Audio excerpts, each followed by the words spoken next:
এই আরে তাড়াতাড়ি দাঁড়াও, আমার আসছি টিফিনটা দাও, আসছি, একটু অফিসে দেরি দাঁড়াও। হয়ে যাচ্ছে। এক্ষুনি দিচ্ছি।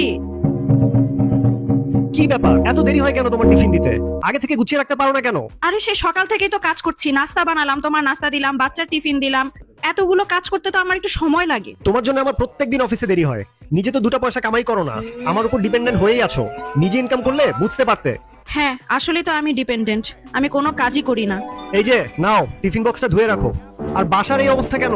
কোনো কিছু গুছিয়ে রাখোনি কেন তুমি? এগুলো আমি করতে পারবো না, আমি 2 দিনের ছুটিতে আছি। তোমার যা যা দরকার তুমি করে নাও, তুমি তো ইন্ডিপেন্ডেন্ট। ঠিক আছে ঠিক আছে, এই আমার নাস্তাটা দিয়ে দাও, অনেক ক্ষুধা লেগেছে। আর রাতের জন্য কি রান্না করেছো? আমি তো আগেই বলেছি আমি 2 দিনের ছুটিতে আছি, আমি কোনো কাজ করব না। তোমার যা ইচ্ছা হয় তুমি বানিয়ে খাও, তুমি না ইন্ডিপেন্ডেন্ট। ঠিক আছে, আমি বানিয়ে নিচ্ছি। এখন দেখবো কে ডিপেন্ডেন্ট আর কে ইন্ডিপেন্ডেন্ট। কি ব্যাপার, চুলা তো চালুই হচ্ছে না। ফ্রাইং প্যানটাই বা কোথায় গেল? দূর, নাস্তা খাওয়ার দরকার নাই, বাইরে যেয়ে খেয়ে নেই কিছু একটা। কি ব্যাপার, আমার সাদা শার্টটা কোথায় গেল? দেখি, ওকে জিজ্ঞেস করি। না থাক, ম্যাডাম তো আবার ইন্ডিপেন্ডেন্ট হয়ে গেছে। এই তো পেয়ে গেছি। ইস, এটা তো ময়লা হয়ে গেছে, এক্ষুনি ধুয়ে নেই। কালকে তো আবার অফিসেও পড়তে হবে এটা। এ কি, ওয়াশিং মেশিনটা তো চালুই হচ্ছে না। শার্ট কিভাবে ধুবো? ধুর, হাত দিয়েই ধুয়ে ফেলি।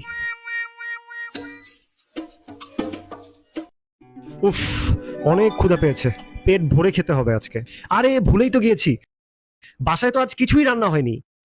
এই, আই এম সরি, আসলে তুমি ইন্ডিপেন্ডেন্ট, আসলে আমি তোমার উপর ডিপেন্ডেন্ট। আমি তো ভেবেছিলাম 2 দিন লাগবে তোমার এটা বুঝতে, এখন তো দেখে একবেলাতেই বুঝে গেছো। তোমার জন্য সবকিছু রান্না করে রেখেছি, চলো একসাথে হ্যাঁ খাই। চলো, অনেক খিদে পেয়েছে।